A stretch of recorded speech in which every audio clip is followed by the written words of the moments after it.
BBC বাংলার সাক্ষাৎকারে আপনাদের স্বাগতম। আজ আমাদের সাথে যিনি রয়েছেন তিনি বাংলাদেশের রাজনীতির সবচেয়ে আলোচিত ব্যক্তিত্ব। দীর্ঘ ১৭ বছর নির্বাচনে থেকেও তিনি বাংলাদেশের প্রধান একটি রাজনৈতিক দলকে নেতৃত্ব দিয়ে গেছেন এবং বাংলাদেশের রাজনীতিতে সবসময় একজন গুরুত্বপূর্ণ চরিত্র হিসেবে থেকেছেন। ২০০৮ সালে নির্বাচনে যাবার পর এই প্রথম তিনি গণমাধ্যমের মুখোমুখি হয়েছেন। আমাদের সাথে রয়েছেন বিএনপির ভারপ্রাপ্ত চেয়ারম্যান তারেক রহমান। বিবিসি বাংলার সাক্ষাৎকারে আপনাদের সাথে রয়েছি আমি মীর সাব্বির, আমার সাথে রয়েছেন সহকর্মী কাদির কল্লোল। তারেক রহমান, আপনাকে অনেক ধন্যবাদ বিবিসি বাংলার সাথে যোগ দেবার জন্য। আপনাদেরকে অনেক ধন্যবাদ আমাকে কথা বলার সুযোগ করে দেওয়ার জন্য। প্রথমে জানতে চাই আপনি কেমন আছেন, আপনার সময় কেমন যাচ্ছে? আলহামদুলিল্লাহ, আমি শারীরিকভাবে ভালো আছি। সময় তো স্বাভাবিকভাবে ব্যস্তই যাচ্ছে সময়।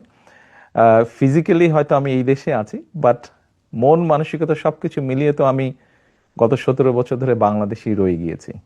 আমরা এমন একটা সময় আপনার সাথে কথা বলছি যখন বাংলাদেশ ইতিহাসে একটা গুরুত্বপূর্ণ সন্ধিক্ষণে দাঁড়িয়ে আছে বললে ভুল বলা হবে না। ২০২৪ সালে একটা ঐতিহাসিক গণ অভ্যুত্থানের মধ্য দিয়ে আওয়ামী লীগ সরকারের ১.৫ দশকের শাসনের অবসান হয়েছে। আর কয়েক মাসের মধ্যেই বাংলাদেশ একটি নির্বাচনের দিকে এগিয়ে যাচ্ছে। এর মধ্যে আপনি আপনার অনেক দলীয় অনুষ্ঠানে আপনি যোগ দিয়েছেন, কথা বলেছেন, নিয়মিতই কথা বলে যাচ্ছেন, কিন্তু গণমাধ্যমের সাথে আপনি এই দীর্ঘ সময় কথা বলেননি। এতদিন ধরে আপনি কথা বলেননি কেন? ব্যাপারটা বোধহয় এরকম না, ব্যাপারটা বোধহয় একটু ভিন্ন। আসলে আমি কথা ঠিকই বলেছি। আমি দীর্ঘ ১৭ বছর এখানে আছি এই দেশে প্রবাস জীবনে। তবে আমার উপরে যখন দলের দায়িত্ব এসে পড়েছে তারপর থেকে আমি গ্রামে গঞ্জে আমার নেতাকর্মী সহ তাদের সাথে বিভিন্ন পর্যায়ে সাধারণ মানুষ যখন যেভাবে অংশগ্রহণ করেছে আমি সকলের সাথে কথা বলেছি। আপনারা নিশ্চয়ই জানেন, বিগত স্বৈরাচার সরকারের সময় কোর্ট থেকে রীতিমতন একটা আদেশ দিয়ে আমার কথা বলার অধিকারকে বন্ধ করে দেওয়া হয়েছিল। আমি যদি গণমাধ্যমে কিছু বলতে চাইতাম, হয়তো গণমাধ্যমের ইচ্ছা ছিল ছাপানোর, গণমাধ্যম সেটি ছাপাতে পারত না। আমি একবার প্রেস ক্লাবে কথা বলেছিলাম, তখন পরের দিন দেখলাম যে প্রেস ক্লাবে তখনকার যেই প্রেস ক্লাবের যারা সদস্য ছিলেন বা কমিটি ছিল তারা তাদের মিটিং ডেকে একটি সভা করে তারা সিদ্ধান্ত নেয় যে তারা তখন আমাকে আইনের দৃষ্টিতে ফেরারি বলা হয়েছিল, যে সেরকম কোনো ব্যক্তিকে তারা প্রেস ক্লাবে কথা বলতে দিবে না। এভাবে তারা চেষ্টা করেছিল আমার কথা বন্ধ করে রাখতে। আমি কথা বলেছি সামাজিক মাধ্যম সহ বিভিন্ন পন্থায়, আমি পৌঁছানোর চেষ্টা করেছি, আমি ইনশাল্লাহ পৌঁছিয়েছি মানুষের কাছে। কাজে গণমাধ্যমে যে কথা বলিনি তা না, আমি কথা বলেছি, হয়তো আপনারা তখন কথা নিতে পারেননি অথবা শুনতে পারেননি, ইচ্ছা থাকলেও ছাপাতে পারেননি, হয়তো প্রচার করতে পারেননি, কিন্তু আমি বলেছি, আমি থেমে থাকিনি। আমি অবশ্য সাক্ষাৎকারের কথা বলছিলাম, যে প্রশ্নোত্তরের বিষয়টি, মানে বিশেষ করে গত এক বছরে বাংলাদেশে গণ অভ্যুত্থানের ১ বছর পেরিয়ে গেছে যেমনটা বলছিলাম, এবং অনেকের ধারণা ছিল আওয়ামী লীগ সরকারের পতনের পর আপনি দেশে এসে সশরীরে দলের নেতৃত্ব দেবেন, এবং গত ১ বছরে যে প্রশ্নটা বারবার ঘুরে ফিরে এসেছে এবং এখনো আসছে, যে আপনি এখনো দেশে ফেরেননি কেন? কেন আপনি এখনো দেশে ফেরেননি? কিছু সঙ্গত কারণে হয়তো ফিরাটা হয়ে উঠেনি এখনো, তবে সময় তো চলে এসছে, মনে হয় ইনশাল্লাহ দ্রুতই ফিরে আসব। সেটা কবে আমরা কি জানতে পারি? দ্রুতই, মনে হয় দ্রুতই ইনশাল্লাহ। নির্বাচনের আগে কি তাহলে আপনি দেশে আসবেন এমন সম্ভাবনা তাহলে বলা যায়? রাজনীতি যখন করি, আমি একজন রাজনৈতিক কর্মী হিসেবে স্বাভাবিক নির্বাচনের সাথে রাজনৈতিক দল রাজনৈতিক কর্মীর একটি ওতপ্রোত সম্পর্ক। কাজেই যেখানে একটি প্রত্যাশিত, জনগণের প্রত্যাশিত নির্বাচন হবে, সেই নির্বাচনের সময় কেমন করে দূরে থাকব? আমি তো, আমার সর্বোচ্চ চেষ্টা থাকবে, ইচ্ছা থাকবে, আগ্রহ থাকবে সেই প্রত্যাশিত নির্বাচন জনগণ চাইছে, সেই প্রত্যাশিত নির্বাচন যখন অনুষ্ঠিত হবে জনগণের সাথে, জনগণের মাঝেই থাকবো ইনশাল্লাহ। একটা বিষয় যেটা আপনার দল থেকে দলের নেতাদের কেউ কেউ কখনো কখনো বলেছেন, যে একটা নিরাপত্তার শঙ্কার কথা বলেছেন আপনি না আসার পেছনে। আপনি কি কোনো ধরনের শঙ্কা বোধ করেছেন এর মধ্যে? আহ বিভিন্ন রকম শঙ্কার কথা তো আমরা অনেক সময় বিভিন্ন ব্যক্তির কাছে তো শুনেছি, সরকারেরও বিভিন্ন ব্যক্তির কাছ থেকেও তো অনেক সময় অনেক শঙ্কার কথা আহ, বিভিন্ন মাধ্যমে বিভিন্ন মিডিয়াতে প্রকাশিত হয়েছে। জুলাই গণ অভ্যুত্থানের প্রসঙ্গে একটু আসি। জুলাই গণ অভ্যুত্থানে আপনার ভূমিকা নিয়ে অনেক আলোচনা আছে। এটি মোটামুটি সব পক্ষই স্বীকার করে যে সেই সময়ে আপনার একটা সক্রিয় ভূমিকা ছিল। আবার আপনার দলের কোনো কোনো নেতা বা সমর্থক তারা এই অভ্যুত্থানের আপনাকে একমাত্র মাস্টারমাইন্ড হিসেবে আখ্যা দিয়েছেন। আপনি কি নিজেকে এই আন্দোলনের মাস্টারমাইন্ড হিসেবে দেখেন?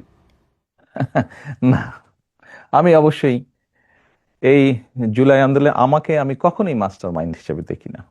এই যে 5ই আগস্ট যেই আন্দোলন, জুলাই আন্দোলন বলে যেটি বিখ্যাত বা যেটি সকলের কাছে গৃহীত, এই আন্দোলনটি সফল হয়েছে জুলাই মাসে, কিন্তু এই আন্দোলনটি প্রেক্ষাপট শুরু হয়েছে কিন্তু বহু বছর আগে থেকে। এই আন্দোলনে বাংলাদেশের গণতান্ত্রিক রাজনৈতিক দলগুলোর নেতাকর্মীরা, সেটি বিএনপি হোক বা অন্য রাজনৈতিক দলগুলি হোক, যারা গণতান্ত্রিক রাজনৈতিক দল, প্রত্যেকটি রাজনৈতিক দল বিভিন্নভাবে অবদান রেখেছে, বিভিন্নভাবে তাদের নেতাকর্মীরা নির্যাতিত হয়েছে। আমি মনে করি জুলাই আগস্ট মাসে এসে জনগণ সকল গণতান্ত্রিক রাজনৈতিক দলের সাথে অংশগ্রহণ করেছে। শুধু কি রাজনৈতিক দলের নেতাকর্মীরাই সেদিন ছিল মাঠে? অবশ্যই নয়। আমরা দেখেছি সেদিন মাদ্রাসার ছাত্ররা, তারা ছিলেন এই আন্দোলনের মাঠে। আমরা দেখেছি গৃহিণীরা পর্যন্ত রাস্তায় নেমে এসেছেন সন্তানের পেছনে। আমরা দেখেছি কৃষক, শ্রমিক, সিএনজি চালক, ছোট দোকান কর্মচারী বা দোকান মালিক থেকে আরম্ভ করে গার্মেন্টস কর্মী থেকে আরম্ভ করে তারা নেমে এসেছিলেন। আমরা দেখেছিলাম সামরিক বাহিনীর অবসরপ্রাপ্ত কর্মকর্তা কর্মচারীরা নেমে এসেছিলেন এই আন্দোলনে। এমন অনেক সাংবাদিক যারা স্বৈরাচারের অত্যাচারে নির্যাতিত হয়ে দেশ থেকে বাইরে চলে যেতে বাধ্য হয়েছিলেন, তারা সম্পৃক্ত হয়েছিলেন এই আন্দোলনে। কাজী কারো ভূমিকাকে আমরা ছোট করে দেখতে চাই না, খাটো করে দেখতে চাই না। আমি বিশ্বাস করি দৃঢ়ভাবে সমাজের দল মত নির্বিশেষে, শ্রেণী বিন্যাস নির্বিশেষে প্রত্যেকটি মানুষের অবদান আছে। এই আন্দোলন ছিল বাংলাদেশের জনগণের আন্দোলন, যারা গণতন্ত্রে বিশ্বাস করে। এই আন্দোলনের মাস্টার মাইন্ড কোনো দল, কোনো ব্যক্তি নয়। এই আন্দোলনের মাস্টার মাইন্ড বাংলাদেশের গণতান্ত্রিকামী জনগণ। এই বিষয়ে যদি আপনার থেকে জানতে চাই যে যখন আন্দোলনটা চলছিল, তখন যে আন্দোলনে যে ছাত্র নেতৃত্ব ছিল তাদের সাথে আপনার কতটা যোগাযোগ ছিল? আপনার দলের সাথে তো নিশ্চয়ই যোগাযোগ ছিল, দলের নেতাকর্মীদের সাথে। অন্যদের সাথে আপনার কতটা যোগাযোগ ছিল? স্বাভাবিকভাবে আমি যেহেতু বাইরে থেকে কাজ করছি, আমাকে যোগাযোগটা অনলাইনের মাধ্যমে রাখতে হয়েছে। এবং সেই দিনগুলোতে আপনাদের নিশ্চয়ই মনে আছে যে টেলিফোন সিস্টেম বা অনলাইন সিস্টেমের কি অবস্থা করেছিল স্বৈরাচার। আপনি যোগাযোগের যেটি কথা বলেছেন, এই যোগাযোগটি প্রত্যক্ষ পরোক্ষ বিভিন্নভাবে আমাদেরকে করতে হয়েছে, বিভিন্ন মাধ্যমে করতে হয়েছে। যোগাযোগটা যে খুব স্মুথ সব সময় থেকেছে তা নয়। প্রত্যেকে সহযোগিতা করেছি আমরা। এই যে ছাত্র জনতার যে অভ্যুত্থান, সেটির পরে এটার কৃতিত্ব কার সেটা নিয়ে বিভিন্ন পক্ষ দাবি করেছে। তাতে কি আপনার মনে হয় যে এর ফলে বিভিন্ন পক্ষের যে সংকীর্ণ স্বার্থ পূরণের চেষ্টা, সেটাই একটু বেশি প্রকট হয়েছে, এবং এখানে বিএনপির আসলে কোনো দায় আছে কিনা? দেখুন, ব্যাপারটা আমরা যদি একটু অন্যভাবে দেখি, বাংলাদেশের ইতিহাসে এখন পর্যন্ত এটি একটি অবিস্মরণীয় ঘটনা। এই আন্দোলন, মানুষের এই আত্মত্যাগ। সাধারণত কোনো রাজনৈতিক আন্দোলনে, স্বৈরাচারের বিরুদ্ধে আন্দোলনে শিশু হত্যা হয় না, শিশু শহীদ হয় না, শিশু মৃত্যুবরণ করে না। বাট আমরা দেখেছি এই আন্দোলনে, স্বৈরাচারের এই আন্দোলনে যতটুকু আমার মনে আছে, প্রায় 63 জন শিশু শহীদ হয়েছে, মারা গিয়েছে। আমি আগেই বলেছি, আপনার আগের প্রশ্নের উত্তরে বলেছি যে এই আন্দোলনের ক্রেডিট দল মত নির্বিশেষে বাংলাদেশের জনগণের, কোনো একটি রাজনৈতিক দলের নয়। অনেকে হয়তো অনেক কিছু বলে থাকতে পারেন, ডিমান্ড করতে পারেন, সেটি তাদের অবস্থান। আমি বা আমার দলের অবস্থান হচ্ছে আন্দোলন হয়ে গিয়েছে, আন্দোলনের জনগণ সফলতা লাভ করেছেন। আন্দোলনে স্বাভাবিকভাবেই দুটো পক্ষ আছে। একটি পক্ষ হচ্ছে মানুষ শহীদ হয়েছে, 2000-এর মতন মানুষকে হত্যা করা হয়েছে আন্দোলনে। আবার আরেকটি পক্ষ হচ্ছে প্রায় 30,000-এর মতন মানুষ বিভিন্নভাবে ক্ষতিগ্রস্ত হয়েছেন, পঙ্গুত্ব বরণ করেছেন, অন্ধ হয়ে গিয়েছেন। আমার মনে হয় আমাদের উচিত হবে এখন, আমাদের সকলের উচিত হবে রাষ্ট্র সহ, সরকার সহ, রাজনৈতিক দলগুলোর যার যতটুকু সম্ভব সেই পরিবারগুলোর পাশে গিয়ে দাঁড়ানো, যতটুকু সহযোগিতা তাদেরকে করা যায়, যতটুকু সম্ভব তাদের পাশে দাঁড়ানো, তাদের তাদের তাদের এই আত্মত্যাগের প্রতি সম্মান জানানো। আগামী কয়েক মাস পরে নির্বাচনের কথা রয়েছে। নির্বাচনে বিএনপির প্রস্তুতি এবং কৌশল নিয়ে আমরা কথা বলবো। তো এই বিষয়ে আপনাকে প্রথম প্রশ্নটি করছেন আমার সহকর্মী কাদির কল্লোল। নির্বাচন প্রসঙ্গে যদি আসি, অন্তর্বর্তী সরকারের শুরু থেকেই দেখা গেছে যে বিএনপির পক্ষ থেকে দ্রুত নির্বাচন দাবি করা হয়েছে। সরকার গড়িমসি করছে, এ ধরনের অভিযোগও বিএনপির নেতারা করে আসছেন। তো এখন দেখা যাচ্ছে যে অন্তর্বর্তী সরকারের প্রধান উপদেষ্টা অধ্যাপক মোহাম্মদ ইউনূস এবং নির্বাচন কমিশন তারা ফেব্রুয়ারিতে একটা নির্বাচনের সময় দিয়েছেন। তো ফেব্রুয়ারিতেই নির্বাচন হবে, আপনাদের আস্থা কতটা আসলে তাতে? বিএনপি প্রথম থেকেই বলে আসছিল যে যত দ্রুত নির্বাচনটি হবে তত দ্রুত দেশের মধ্যে একটি স্থিতিশীলতা আসবে। দেখুন, বাংলাদেশের মানুষ গত 17 বছর যাবৎ তাদের রাজনৈতিক অধিকার যেমন তাদের কাছ থেকে কেড়ে নেওয়া হয়েছিল, তাদেরকে তাদের অর্থনৈতিক সমৃদ্ধি থেকেও বঞ্চিত করা হয়েছিল, যার ফলশ্রুতিতে আমরা সমাজে অনেকগুলো পর্যায়ক্রমিকভাবে স্পিল ওভার ইফেক্ট বলতে যা বোঝায় অনেকগুলো খারাপ লক্ষণ দেখেছি। বেকার সমস্যা বেড়েছে, দারিদ্রতা বেড়েছে, শিক্ষা ব্যবস্থা ধীরে ধীরে ধ্বংস হয়ে গিয়েছে, চিকিৎসা ব্যবস্থা ধীরে ধীরে ধ্বংস হয়ে গিয়েছে, কৃষি ব্যবস্থা ধীরে ধীরে ধ্বংস হয়েছে।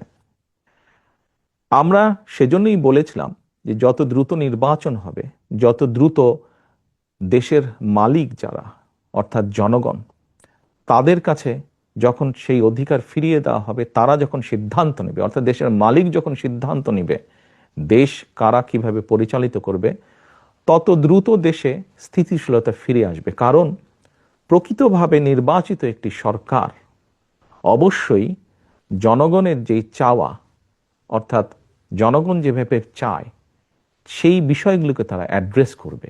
ইয়েস, একটি নির্বাচন হলেই যে সব রাতারাতি সব ঠিক হয়ে যাবে তা না। সমস্যাগুলোকে যখন আপনি অ্যাড্রেস করবেন, খুব স্বাভাবিকভাবেই ধীরে ধীরে সমস্যা কমতে শুরু করবে। আমরা আনন্দিত যে দেরিতে হলেও সরকার জিনিসটি উপলব্ধি করতে পেরেছেন। আমরা ডিসেম্বরের ভিতরে চেয়েছিলাম, ওনারা ফেব্রুয়ারির ভিতরে এখন নির্বাচনটি করতে চাইছেন। আমরা আস্থা রাখতে চাই যে সরকার সে ব্যাপারে সব রকম উদ্যোগ পর্যায়ক্রমিকভাবে গ্রহণ করবেন। এখন যেহেতু আপনারা বলছেন যে আপনারা আস্থা রাখতে চান, সেখানে নির্বাচন নিয়ে আপনার পরিকল্পনাটা কি? মানে এককভাবে বিএনপি নির্বাচন করবে, মানে দলগতভাবে, নাকি জোটবদ্ধভাবে আসন ভাগাভাগির মাধ্যমে নির্বাচন করবে? খুব ট্রিকি কোয়েশ্চেন একটু। দেখুন, আমরা প্রায় 64টি রাজনৈতিক দল বিগত স্বৈরাচারের সময় যার যার অবস্থান থেকে রাজপথে আন্দোলন গড়ে তোলার চেষ্টা করেছে।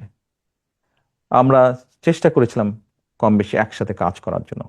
এমনকি আমরা যে 31 দফা দিয়েছি রাষ্ট্র পুনর্গঠনের, এটি ছিল প্রথমে 2016 সালে আমরা দিয়েছিলাম শুধু বিএনপির পক্ষ থেকে। পরবর্তীতে ভিশন 2030 ছিল যেটা, পরবর্তীতে এটিকে আমরা কিছুটা আরো একটু ডেভেলপ করি, আমরা 27 দফা দিয়েছিলাম। পরবর্তীতে আমরা আমাদের সাথে যে রাজনৈতিক দলগুলো আছে তাদের সাথে পরামর্শ করে সকলের মতামত নিয়ে আমরা 31 দফা দিয়েছি। কারণটি হচ্ছে যে দলগুলোকে আমরা পেয়েছি আমাদের সাথে রাজপথের আন্দোলনে, আমরা চাই সকলকে সাথে নিয়ে রাষ্ট্র পুনর্গঠন করতে, সকলের মতামতকে সাথে নিয়ে আমরা রাষ্ট্র পুনর্গঠন করতে চাই। সেখানে তাহলে মানে যারা আন্দোলন করেছে তারাই নাকি মানে মিত্র কারা হবে আসলে, কারা সাথে থাকবে আপনাদের নির্বাচনকে সামনে রেখে? ওই যে বললাম, কম বেশি সকলকে নিয়ে আমরা রাষ্ট্র গঠন করতে চাই। কিন্তু দেখা গেছে যে জামায়াতে ইসলামী তারা কিছু দলকে নিয়ে বিএনপি বিরোধী একটি জোট করার ইঙ্গিত দিচ্ছে, সেটিকে মানে মানে আপনারা কি উদ্বেগ হিসেবে দেখেন, মানে আপনারা কিভাবে দেখেন সেটা? দেখুন, কোনো দল বা সমষ্টিগতভাবে কোনো দল যদি বাংলাদেশের যে আইন আছে, বৈধ আইন আছে বাংলাদেশের, যেহেতু সংবিধান এখনো যেটি আছে, এই সব কিছুর ভেতরে থেকে, অর্থাৎ মানুষের সমর্থন গ্রহণযোগ্যতা সবকিছুর ভেতরে থেকে যারা রাজনীতি করবে তারা করতেই পারে। এটাতে তো কোনো সমস্যা বা উদ্বেগের কোনো কারণ আমি দেখি না। সেখানে যদি তারা একটি আলাদা জোট করে, সেটি কি আপনাদের জন্য কোনো চ্যালেঞ্জ তৈরি করবে? না, কেন? ইলেকশন হলে তো ইলেকশনে প্রতিযোগিতা থাকতেই পারে, প্রতিদ্বন্দ্বিতা থাকতেই পারে, এতে উদ্বেগের কি আছে? বিএনপি তো আগেও নির্বাচন করেছে, বিভিন্ন সময় বিএনপি নির্বাচন করেছে, কম্পিটিশন করেই বিএনপি নির্বাচন করেছে, প্রতিযোগিতা করেছে, উদ্বেগের কিছু নেই তো। মনোনয়নের প্রশ্নে যদি আসি, সেখানে আপনাদের কৌশলটা কি হবে? এর আগে বিভিন্ন সময় নির্বাচনগুলোতে মানে পেশি শক্তির প্রভাব, টাকার প্রভাব, পারিবারিক বিষয় বিবেচনা, এই বিষয়গুলো বিভিন্ন সময় অভিযোগ আছে। এবার ভিন্ন কি হবে আসলে? আমরা কখনোই, আপনি যেই বিষয়গুলো বললেন, আমরা কখনোই এইসব বিবেচনায় নিয়ে কখনোই আমার দল নমিনেশন ব্যাপারে সিদ্ধান্ত নেয়নি। আমাদের নমিনেশনের ব্যাপারে সিদ্ধান্ত সব সময় কম বেশি যা ছিল বা ভবিষ্যতে আমরা যেটিকে মূল্যায়ন করব সেটি হচ্ছে, অবশ্যই কোন একটি পার্টিকুলার এলাকা থেকে আমরা আমাদের দলের এমন একজন ব্যক্তিকেই নমিনেশন দিতে চাইব যে ওই এলাকার সমস্যা সম্পর্কে সচেতন আছে, যার সাথে ওই এলাকার মানুষের সম্পৃক্ততা আছে, উঠা বসা আছে, যে ওই এলাকার মানুষের সমস্যার সমাধান করতে সক্ষম, যে ওই এলাকার বিভিন্ন শ্রেণীর মানুষ, তরুণ, নারী, মুরব্বী সহ ছাত্র ছাত্রী, সবার সাথে যার একটা কমিউনিকেশন আছে, এই ধরনের মানুষকেই আমরা প্রায়োরিটি দিব। খুবই স্বাভাবিক। অর্থাৎ যার প্রতি জনসমর্থন আছে, যে জনসমর্থনকে তার সাথে রাখতে পারে, জনগণের যার প্রতি সমর্থন আছে, সেরকম মানুষকে দেখেই আমরা নমিনেশন দেব। সেখানে তৃণমূলের মতামত কতটা প্রাধান্য পাবে? অভিযোগ যে তৃণমূলের মতামত প্রাধান্য কম পায়। না, ব্যাপারটা এরকম না। দেখুন, গণতন্ত্রে স্বাভাবিক যেখানেই গণতন্ত্র আছে সেখানে মতামত থাকতেই পারে, বিভিন্ন রকম মতামত, অভিযোগ। হয়তো এক জায়গায় 50 জন আছে, 50 জনের মধ্যে 30 জন একটি কথা বলছে, 15 জন একটি কথা বলছে, বাকি সংখ্যক ব্যক্তি আরেকটি কথা বলছে। তাহলে আপনি কি বলবেন যে মতামত না হচ্ছে? না, না, স্বাভাবিকভাবেই যেখানে আমরা মেজরিটির যেটা মতামত পাবো এলাকার মানুষের কম বেশি, আমরা তো আমাদের মতন করে খোঁজ করছি, সেটি তৃণমূলই হোক বা সেটি সাধারণ মানুষের হোক। এখানে একটি বিষয় উল্লেখযোগ্য, আমরা কিন্তু দলের নেতৃত্ব নির্বাচন করছি না, আমরা নির্বাচন করছি এমন একজন ব্যক্তিকে যে শুধু দলেরই সমর্থন নয়, বরং দলমত নির্বিশেষে ওই এলাকার অধিকাংশ মানুষের সমর্থন যার প্রতি আছে, আমরা এরকম একজন মানুষকে বের করে আনতে চাইছি, এরকম একজন মানুষকে আমাদের দলের মনোনয়ন দিতে চাইছি। শুধু দল দিয়ে তো নির্বাচন হবে না, নির্বাচনে তো সাধারণ মানুষের অংশগ্রহণ থাকে, বিভিন্ন মানুষের অংশগ্রহণ থাকে। কাজেই যার সমর্থন আমরা খুঁজে বের করার চেষ্টা করছি, যার প্রতি বিভিন্ন শ্রেণী পেশার মানুষের সমর্থন আছে, শুধুমাত্র দলীয় সমর্থন নয়, এরকম মানুষ। নির্বাচন প্রসঙ্গে আপনার কাছে জানতে চাই যে আগামী নির্বাচনে আপনার ভূমিকা কি হবে? আপনি কি সরাসরি নির্বাচন করছেন? আপনাকে কি আমরা প্রধানমন্ত্রী পদের প্রত্যাশী হিসেবে দেখতে পাবো নির্বাচনে? আমার মনে হয় আপনি প্রথম দিকে বোধহয় একটা প্রশ্ন করেছেন, আমি ওখানে বলেছিলাম যে স্বাভাবিক আমি একজন রাজনৈতিক দলের সদস্য, একজন রাজনৈতিক কর্মী। আমি নির্বাচনের সাথে তো রাজনৈতিক দল এবং রাজনৈতিক কর্মীর ওতপ্রোত সম্পর্ক। কাজেই নির্বাচন যেখানে একটি মানে জনগণের সম্পৃক্ত এরকম একটি নির্বাচন হবে, সেখানে তো অবশ্যই আমি নিজেকে দূরে থাকতে পারবো না, আমাকে আসতেই হবে। স্বাভাবিকভাবেই মাঠেই ইনশাল্লাহ থাকবো আমি। আপনার প্রশ্নের পরের যে অংশটি ছিল দেখুন, আমি মনে করি এটির সিদ্ধান্ত বাংলাদেশের জনগণের। এটি তো আমার সিদ্ধান্ত না, এটি সিদ্ধান্ত নেবে বাংলাদেশের জনগণ। কিন্তু আপনি নির্বাচনে অংশ নেবেন কিনা সেই সিদ্ধান্ত তো আপনাকে নিতে হবে। না না, সেটি তো নিব, কেন নিব না, অবশ্যই নিব। আপনি নির্বাচনে অংশ নিচ্ছেন তাহলে? জি, ইনশাল্লাহ। অর্থাৎ আপনি বিএনপি যদি ক্ষমতায় আসে বা নির্বাচনে অংশ নেয়, সেক্ষেত্রে প্রধানমন্ত্রী পদের প্রত্যাশী হিসাবে আমরা তারেক রহমানকে দেখতে পাবো, সেটা আমরা নিশ্চিতভাবে বলতে পারি। এটির সিদ্ধান্ত তো বাংলাদেশের জনগণের। বিএনপির পক্ষ থেকে সেক্ষেত্রে তো এটি দল সিদ্ধান্ত নেবে, দল কিভাবে করবে এটি তো দলের সিদ্ধান্ত। আহ, সাবেক প্রধানমন্ত্রী এবং আপনাদের দলের চেয়ারপারসন খালেদা জিয়া, তিনি কি এই নির্বাচনে কোনো ভূমিকায় থাকবেন? তাকে কি আমরা নির্বাচনে কোনো ভূমিকায় দেখতে পাবো? আপনি এমন একজন মানুষের কথা বলেছেন, যেই মানুষটি বাংলাদেশের গণতন্ত্র যতবার গণতান্ত্রিক অধিকার, জনগণের গণতান্ত্রিক অধিকারকে হরণ করা হয়েছে, প্রতিবার উনি অবদান রেখেছেন সেই গণতন্ত্রকে পুনঃপ্রতিষ্ঠিত বা পুনরুদ্ধার করার জন্য। এবারও আপনাদের সকলের চোখের সামনেই ঘটেছে যে কিভাবে স্বৈরাচারের সময় তার উপরে অত্যাচারের খড়গ হস্ত নেমে আসে, কিন্তু উনি আপোষ করেননি। এরকম একজন ব্যক্তি আজ অসুস্থ, এবং কেন, কিভাবে উনি শারীরিকভাবে অসুস্থ হলেন, তাকে মিথ্যে মামলায় জড়িয়ে তাকে জেলখানায় নিয়ে যাওয়া হলো। আমরা দেখেছিলাম একজন সুস্থ মানুষ গিয়েছেন, কিন্তু যখন বেরিয়ে এসেছেন একজন অসুস্থ মানুষ বেরিয়ে এসেছেন, তাকে চিকিৎসার সুযোগ থেকেও বঞ্চিত করা হয়েছে। এই সবগুলো ঘটনা দেশবাসী জানেন। তারপরেও যে মানুষটির এত বড় অবদান রয়েছে বাংলাদেশের গণতন্ত্রকে প্রতিষ্ঠিত করার, আমি সেই দলের একজন কর্মী হিসাবে বিশ্বাস করি বা বিশ্বাস করতে চাই, গণতন্ত্রকে পুনঃপ্রতিষ্ঠিত করার প্রথম পদক্ষেপ হিসাবে যেই প্রত্যাশিত, জনপ্রত্যাশিত যে নির্বাচনটি অনুষ্ঠিত হতে যাচ্ছে, ওনার শারীরিক সক্ষমতা যদি অ্যালাউ করে ওনাকে, নিশ্চয়ই উনি কিছু না কিছু ভূমিকা রাখবেন। সেটা কি নির্বাচনে অংশগ্রহণ হতে পারে? এইটি আমি এখনো বলতে পারছি না। আমি মাত্রই বললাম যে ওনার শারীরিক ফিজিক্যাল এবিলিটির উপরে বিষয়টি কিছুটা হলেও নির্ভর করছে। এ প্রসঙ্গে প্রশ্ন চলে আসে বিএনপির ভবিষ্যৎ নেতৃত্ব নিয়ে। আপনার বাবা সাবেক প্রেসিডেন্ট জিয়াউর রহমান বিএনপি প্রতিষ্ঠা করেছিলেন। আপনার মা সাবেক প্রধানমন্ত্রী খালেদা জিয়া, তিনি 4 দশক বিএনপির নেতৃত্ব দিয়েছেন। এখন আপনি বিএনপির নেতৃত্বে রয়েছেন, কার্যত দলের নেতৃত্বে রয়েছেন আপনি। বিএনপির ভবিষ্যৎ নেতৃত্বে পরিবারের প্রভাব কতটা থাকে? দেখুন, বিষয়টিকে আমি একটু তাহলে অন্যভাবে উপস্থাপন করি। সব রকম সকলের মতামতের প্রতি শ্রদ্ধা রেখেই আমি বলতে চাইছি। দেখুন, একজন চিকিৎসকের সন্তান যখন চিকিৎসক হয়, তখন সে ভালোও করে, সে খারাপও করে।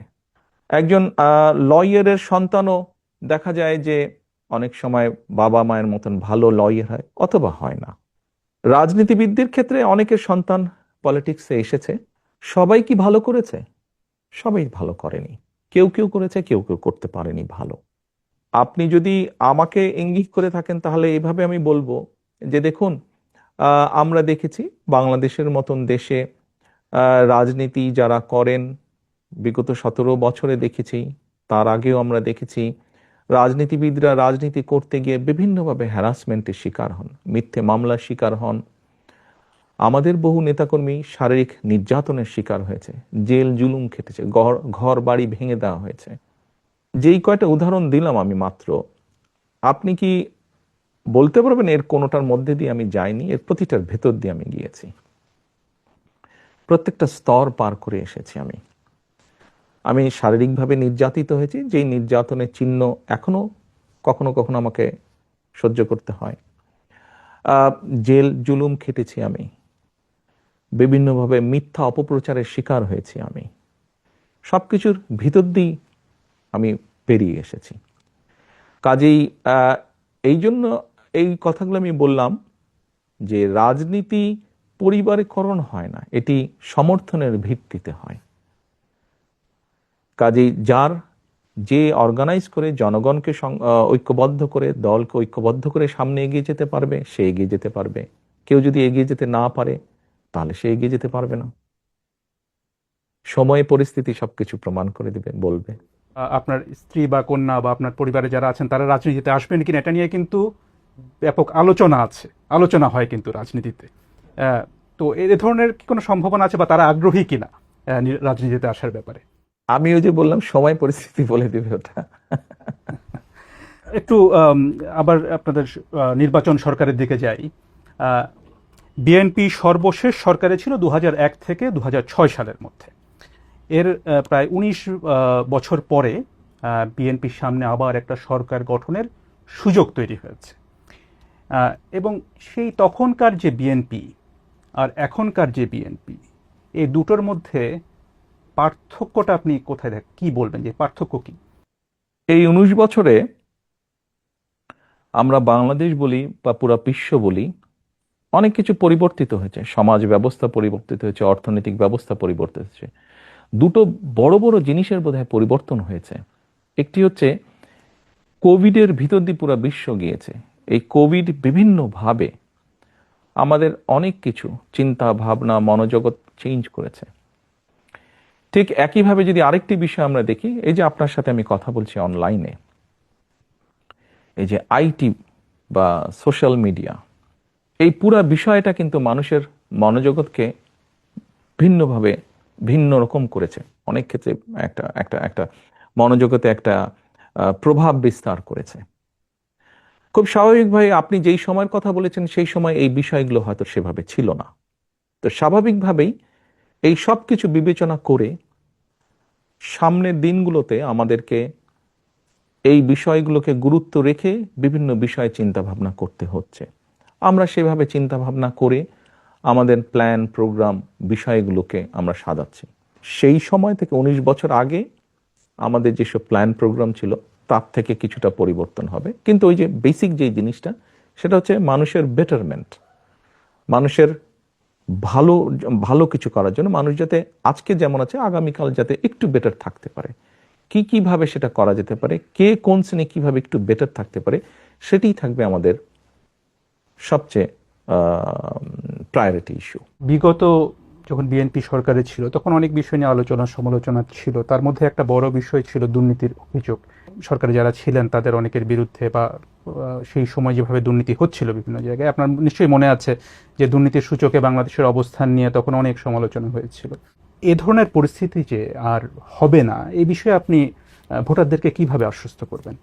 দেখুন, আপনি যে কথাটি বললেন দুর্নীতিতে চ্যাম্পিয়ন, 96 সাল থেকে 2001 পর্যন্ত আওয়ামী লীগ সরকার ছিল সেই সময়। আমরা 2001-এর 1 অক্টোবরে সরকার গঠন করি। 10ই অক্টোবরে, 1 অক্টোবর নির্বাচন হয়েছিল, খুব সম্ভবত 10ই অক্টোবরে সরকার গঠন করি।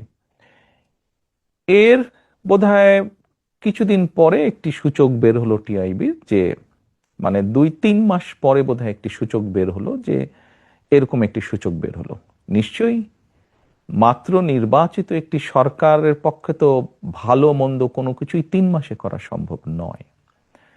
খুব স্বাভাবিকভাবেই যে সূচকটি হয়েছিল সেটি তার আগে, আমাদের আগে যে সরকারটি ছিল তারা যে 5 বছর যা করেছে তার উপর ভিত্তি করেই সেই সূচকটি তারা তৈরি করেছে। আপনি যদি 2001 থেকে 2006 অর্থাৎ বিএনপি সরকার গঠন করার পরে বিএনপি তত্ত্বাবধায়ক সরকারের কাছে যখন হ্যান্ডওভার করে দিল, আপনি যদি সেই সংস্থা টিআইবি নামক সেই সংস্থাটার রিপোর্টই যদি আপনি দেখেন, তাহলে দেখবেন পর্যায়ক্রমিকভাবে, কিন্তু এটি আমার কথা না, এটি তাদের পরিসংখ্যানের কথা, পর্যায়ক্রমিকভাবে কিন্তু নেমে এসেছে। হ্যাঁ, আমি অ্যাডমিট করছি পুরাপুরি হয়তো আমরা করতে পারিনি, বাস্তবতা তো বুঝতে হবে, এটি একটি সামাজিক ব্যাধিতে পরিণত হয়েছে। কাজেই এইটি মানুষকে বুঝিয়ে বুঝিয়ে বুঝিয়ে বুঝিয়ে আস্তে আস্তে করতে হবে, জিনিসটি সময় লাগবে। আমি এখন যত কথাই বলি না কেন, বাস্তবতা হচ্ছে এই বিষয়টি যেহেতু সময় লাগবে, আমাদেরকে কাজ দিয়ে প্রমাণ করতে হবে। সেজন্যই আমি ভোটারদেরকে এতটুকু বলতে পারবো, আমরা যদি সুযোগ পাই, জনগণ যদি আমাদেরকে সেই সুযোগ দেন, তাহলে আমাদের সর্বোচ্চ চেষ্টা থাকবে আমরা যাতে একটি এমন অবস্থা তৈরি করতে পারি যেখানে কিছুটা হলেও আমরা বহির্বিশ্বে, বিশ্বের অন্য দেশের সামনে কিছুটা হলেও যাতে সম্মানের সাথে মাথা উঁচু করে কথা বলতে পারি।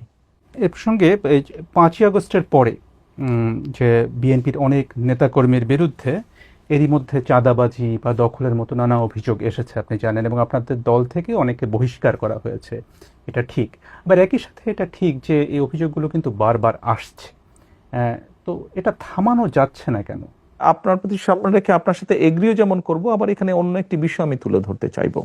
এর মধ্যে নিশ্চয়ই আপনারা বিভিন্ন সংবাদ মাধ্যমে দেখেছেন যে আমরা প্রায় 7,000-এর মতন আমাদের নেতাকর্মীর বিরুদ্ধে আমরা কিছু সাংগঠনিক ব্যবস্থা গ্রহণ করেছি।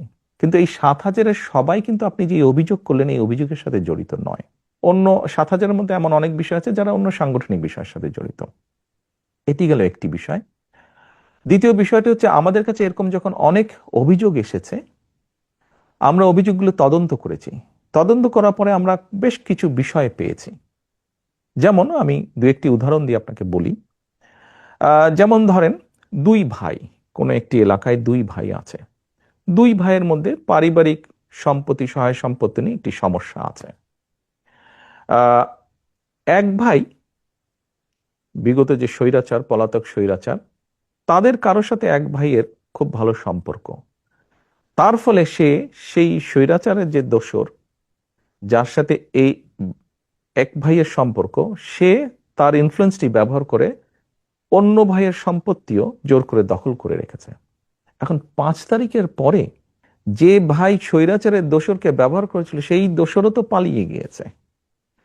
তো স্বাভাবিকভাবেই সেই ভাই এখন আর শেল্টার পাচ্ছে না। তো অন্য যার সম্পত্তি জোর করে রেখে দিয়েছিল অন্য ভাইটি, সেই অন্য ভাইটি স্বাভাবিকভাবে তার হক আদায় করতে গিয়েছে বা হক বুঝে নিতে গিয়েছে।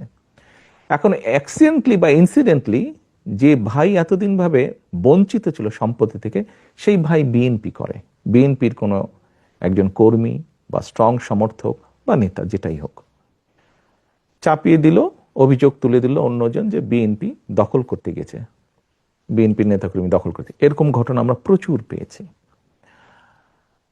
আবার আরেকটি আমি উদাহরণ দেই, যা সত্য, যা বাস্তব। স্বৈরাচারের সময় আমাদের সারা বাংলাদেশে আমাদের প্রায় 50 লক্ষের বেশি নেতাকর্মীর নামে বিভিন্ন রকম গায়েবী মিথ্যে মামলা দেওয়া হয়েছিল। আমাদের বহু নেতাকর্মী তাদের ঘর বাড়িতে থাকতে পারত না, তাদেরকে বিভিন্নভাবে পালিয়ে থাকতে হতো, বিভিন্নভাবে সরে থাকতে হতো। এই সুযোগে স্বৈরাচার তাদের ব্যবসা বাণিজ্য, দোকান পাট, ঘর বাড়ি, জমি জমা, পুকুর দখল করে নিয়েছিল। 5 তারিখে যখন স্বৈরাচার পলাতক হয়ে গিয়েছে, পালিয়ে গিয়েছে, তখন স্বৈরাচারের যারা দখল করেছে তারাও সাথে সাথে পালিয়ে গিয়েছে। স্বাভাবিকভাবেই আমাদের নেতাকর্মীরা তাদের নিজেদের যেগুলি বৈধ সম্পত্তি, পৈতৃক সম্পত্তি, সেগুলো আবার ফিরে পেতে গিয়েছে। তখন আবার কিছু সংখ্যক লোক প্রচার করেছে যে বিএনপির লোকজন দখল করতে গিয়েছে। এরকম ঘটনা প্রচুর ঘটেছে। আপনি যেই কথাটি বললেন সেরকমও কিছু ঘটেছে ঘটনা, এবং সে কারণেই আমরা আমাদের অবস্থান থেকে ব্যবস্থা গ্রহণ করেছি। তবে এখানে আমার একটি প্রশ্ন আছে, যে প্রশ্নটি আমরা পাবলিকলিও করেছি। দেখুন, আমরা একটি রাজনৈতিক দল, কিছু ঘটনা ঘটেছে, আমরা অস্বীকার করছি না, ঘটেছে। যেমন আমরা ব্যবস্থা নিয়েছি তাদের বিরুদ্ধে, যতটুকু আমরা জেনেছি, যতটুকু আমরা তদন্তর পরে পেয়েছি, যখন সত্যতা পেয়েছি আমরা ব্যবস্থা নিয়েছি। কিন্তু পুলিশিং করা তো আমাদের কাজ না। রাজনৈতিক দলের কাজ অবশ্যই পুলিশিং করা না। আমাদের প্রশ্ন হচ্ছে, আমরা কখনো বলিনি সরকারকে যে অমুককে ধরতে পারবো না, তমুককে ধরতে পারবো না, এই করতে পারবে না, ওই কথা আমরা কিন্তু কখনো বলিনি। আমাদের বক্তব্য হচ্ছে, যাদের কাজ পুলিশিং করা, তারা কেন তাদের কাজটি করছে না, তারা কেন তাদের কাজে ব্যর্থ, এটি আমাদের প্রশ্ন। তার মানে এখানে সরকারের একটা ব্যর্থতা আছে। অবশ্যই, আমি তো আগেই বলছি, পুলিশিং তো রাজনৈতিক দলের কাজ না, পুলিশিং করার দায়িত্ব সরকারের।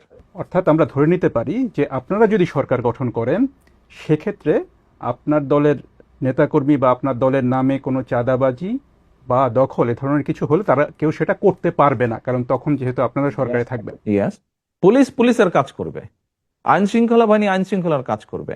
আমার দলের কোনো নেতাকর্মী বিএনপি ইনশাল্লাহ সরকার গঠন করলে আমার দলের কোনো নেতাকর্মী তখনও যদি এরকম কোনো অনৈতিক কাজে সম্পৃক্ত হয়, আমরা দলের অবস্থান থেকে তার বিরুদ্ধে অবস্থান নিব, তার পক্ষে থাকবে না দলের অবস্থান।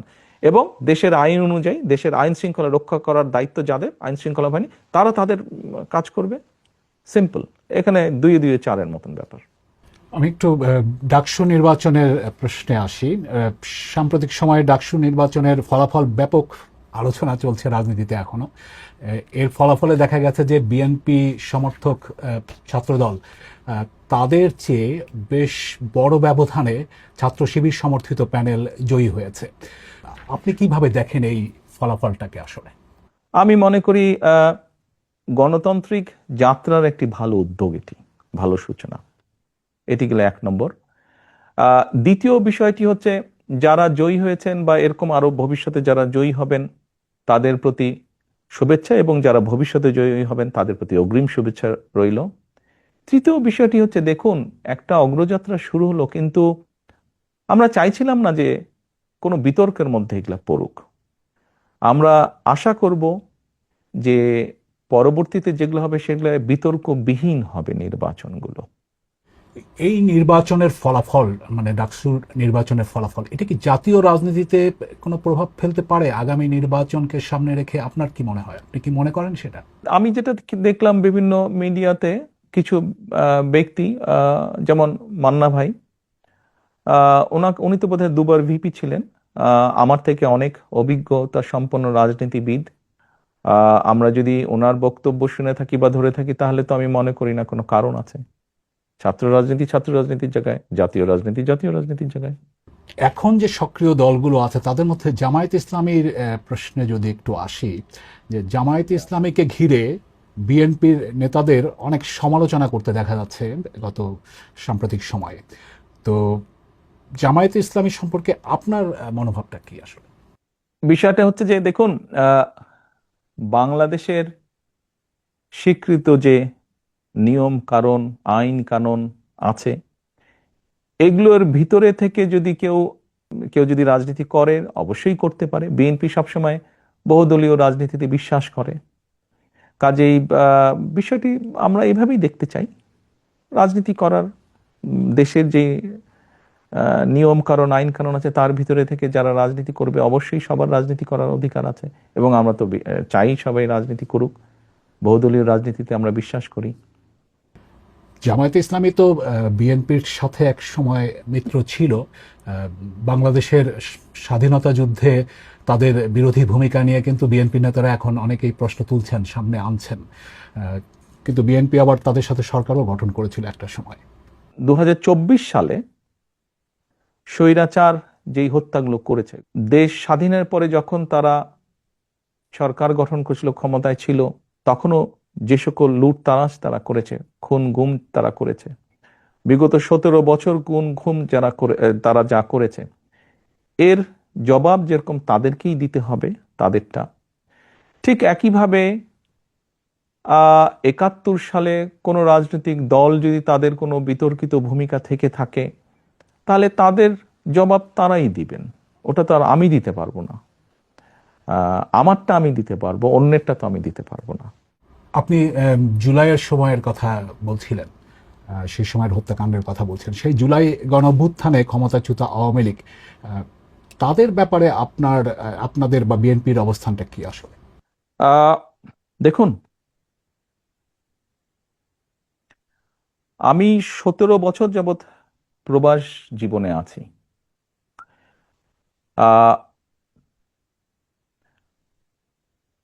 111 তথাকথিত 111 সরকারের সময় যেই শারীরিক নির্যাতন আমার উপরে হয়েছিল, তারপরে চিকিৎসার জন্য আমি এই দেশে আসি। আমি যখন এখানে আসি, আমার ভাইকে আমি রেখে এসেছিলাম, ছোট ভাইকে। আমি যখন এই দেশে আসি, আমার সুস্থ মাকে আমি রেখে এসেছিলাম। একটি ঘর রেখে এসেছিলাম, যেই ঘরে আমি এবং আমার ছোট ভাই বড় হয়েছি, যেই ঘরে আমার বাবার স্মৃতি ছিল, যেই ঘরে আমাদের দুই ভাইয়ের সন্তানরা জন্মগ্রহণ করেছিল, যেই ঘরে আমার মায়ের বহু স্মৃতি ছিল, সেই স্মৃতিগুলোকে ভেঙে চুরে ধুলায় মিশিয়ে দেওয়া হয়েছে। যে ভাইকে আমি রেখে এসেছিলাম সেই ভাই এখন আর নেই। যেই সুস্থ মাকে রেখে এসেছিলাম সেই সুস্থ মা এখন সুস্থ নেই। শুধু অসুস্থই নন, ওনার উপরে মানসিক এবং শারীরিক নির্যাতনও করা হয়েছে। আমি আমার পরিবারের যেই কাহিনী আপনাদের সামনে তুলে ধরলাম, এটিকে আপনারা কাহিনী বলুন বা সংগ্রাম বলুন, যেটাই বলুন না কেন, এটি শুধু আমার কাহিনী না বা আমার পরিবারের কাহিনী না। এরকম কাহিনী বাংলাদেশের শত না হাজার হাজার পরিবারের, বা যেই পরিবারের বাবা, যেই পরিবারের ভাই, যে পরিবারের স্বামী, তার ঘরবাড়ি ধ্বংস করে দেওয়া হয়েছে, হ্যান্ডকাফ পরা অবস্থায় হাসপাতালের বারান্দায় মারা গিয়েছে, তা না হলে হ্যান্ডকাফ পরা অবস্থায় জেলের ভিতরে মারা গিয়েছে, সহায় সম্পত্তি ধ্বংস করে দেওয়া হয়েছে। এই সকল অন্যায়, এই সকল হত্যা, এই সকল নির্যাতনের জন্য যারা দায়ী, যারা এসবের হুকুম দিয়েছে, তাদের প্রত্যেকের বিচার হতে হবে। এটি প্রতিশোধের কোনো বিষয় নয়, এটি ন্যায়ের কথা, এটি আইনের কথা। অন্যায় হলে তার বিচার হতে হয়। কার সম্পর্কে কি মনোভাব সেটি গুরুত্বপূর্ণ নয়। এখানে একটা বিষয় আলোচনায় এসছে যে যারা অপরাধী তাদের বিচার হবে, কিন্তু দল হিসেবে আওয়ামী লীগ তাদের রাজনীতিতে অংশগ্রহণ করতে পারা না পারার প্রশ্ন। বিএনপিরও অনেক নেতা অনেক সময় বলেছেন যে কোনো রাজনৈতিক দলকে নিষিদ্ধ করার পক্ষে তারা নন। তো এখন নির্বাচনও সামনে আসছে, ফলে আওয়ামী লীগ রাজনীতি করতে পারবে কি পারবে না সে ধরনের একটা প্রশ্ন আসছে। তো সেই জায়গাটাতে বিএনপির কি অবস্থানটা হতে পারে? দল হিসাবে তারা যদি অন্যায় করে থাকে তাহলে দেশের আইন অনুযায়ী তার বিচার হবে, দেশের আইন সিদ্ধান্ত নেবে। তার মানে এটা আদালতের বিষয় বলে মনে করছেন? দল হিসেবে যদি অন্যায় হয়ে থাকে তাহলে তাই হবে। সোজা কথায় অন্যায়কারীর বিচার হতে হবে, তো সেটি ব্যক্তি হোক, সেটি দলই হোক। যারা জুলুম করেছে তাদের তো বিচার হতে হবে, সেটি ব্যক্তিও হতে পারে, সেটি দলও হতে পারে। আপনি ব্যক্তিগতভাবে কি মনে করেন, আওয়ামী লীগের কি বাংলাদেশের রাজনীতিতে থাকা উচিত নাকি না? আমার মনে হয় আপনার কোনো কোনো প্রশ্নের উত্তরে আমি মনে হয় বলেছিলাম যে আমরা রাজনীতি করি জনগণের জন্য। আমরা বিভিন্ন সময় আমরা বিশ্বাস করি এবং বিভিন্ন সময় আমরা বলিও, আমরা বিএনপি আমরা যারা করি আমরা বলিও যে আমাদের রাজনৈতিক সমকল ক্ষমতার উৎস জনগণ। আমি দৃঢ়ভাবে বিশ্বাস করি এবং বিশ্বাস করতে চাই যে দলের ব্যক্তিরা বা যে দল মানুষ হত্যা করে, মানুষ গুম করে, মানুষ খুন করে, দেশের মানুষের অর্থ সম্পদ লুটপাট করে বিদেশে পাচার করে, জনগণ তাদেরকে সমর্থন করতে পারে বলে আমি মনে করি না। জনগণ যদি সমর্থন না করে কোনো রাজনৈতিক দল বা রাজনৈতিক সংগঠনকে, তাদের টিকে থাকার তো কোনো কারণ আমি দেখি না। যেহেতু জনগণের শক্তিতে আমরা বিশ্বাস করি, জনগণের সিদ্ধান্তে আমরা বিশ্বাস করি, জনগণের সিদ্ধান্তের উপরে আমরা আস্থা রাখতে চাই, এই বিষয়ের সবচেয়ে বড় বিচারক আমি মনে করি জনগণ। বিএনপির ভারপ্রাপ্ত চেয়ারম্যান তারেক রহমানের সাথে বিবিসি বাংলার সাক্ষাৎকারের এটি ছিল প্রথম পর্ব। দ্বিতীয় পর্বটি পেতে নজর রাখুন বিবিসি নিউজ বাংলার ইউটিউব চ্যানেল এবং ফেসবুক পাতায়।